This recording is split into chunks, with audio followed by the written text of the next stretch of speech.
necessário um momento como este para nós esclarecermos que a categoria menor ela deve ser completamente expurgada pela academia. Por quê? A expressão menor ela faz parte de todo um sistema jurídico que antecedeu a Constituição Federal de 1988. Então, todas as vezes que eu vejo um jurista, um professor universitário usar o termo menor, é como se para ele não tivesse ocorrido ainda a constitucionalização dos direitos da criança e do adolescente. E por outro lado, isso também é revelador de um outro cenário. Que cenário é este? Exatamente a questão da menorização.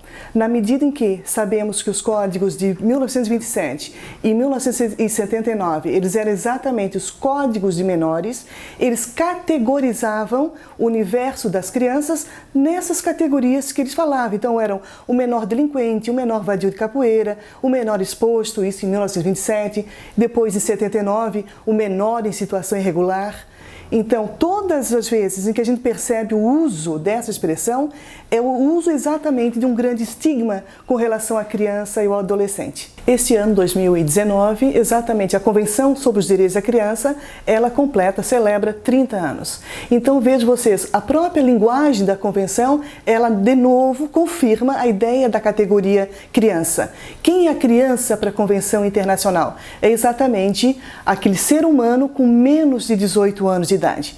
Então, até quando a gente faz essa análise desse documento que foi assinado por praticamente todos os países do mundo, menos os Estados Unidos, não é? Então, é uma espécie de chamada também para a comunidade nacional que já é o fim da categoria menor. Nós temos que trabalhar em cima desse novo paradigma que a Convenção sobre os Direitos da Criança nos trouxe com grande relevo, a própria Constituição Federal de 1988, que no ano passado fez 30 anos, né?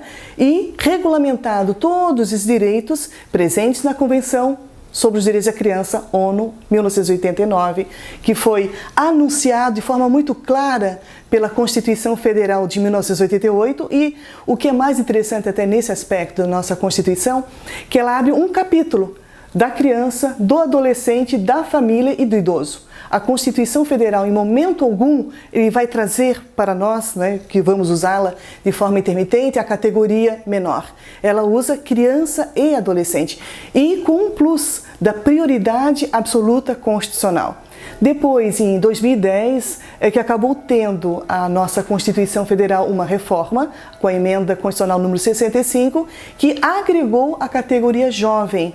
Mas originariamente, né, a Constituição Federal, ela falava em criança e adolescentes enquanto prioridade absoluta constitucional. Então, nesta leitura exata, seja da Constituição Federal, né, seja do Estatuto da Criança e do Adolescente, nós temos que, enquanto defensores dos direitos da criança e do adolescente, né, nos situarmos na questão da inimputabilidade penal dos 18 anos. Temos que nos firmar nesse sentido. Não podemos, de modo algum, permitir, como estão correndo vários projetos de lei, né, ou da redução da idade da responsabilidade para 16, 14, um verdadeiro absurdo isso, tá? Ou que, por outro lado, também é horrível, é tão ruim quanto, ou seja, a posição sociopedagógica ser transformada numa espécie de pena que muitos pretendem que seja uma internação de até 15 anos, ou seja, equiparada aos crimes hediondos. Nesse sentido, significaria a morte do direito da criança e do adolescente. Então, por isso que os defensores, né, deste direito, deste raro e precioso direito, temos que nos posicionar e dizer não, não à redução, não ao aumento da internação.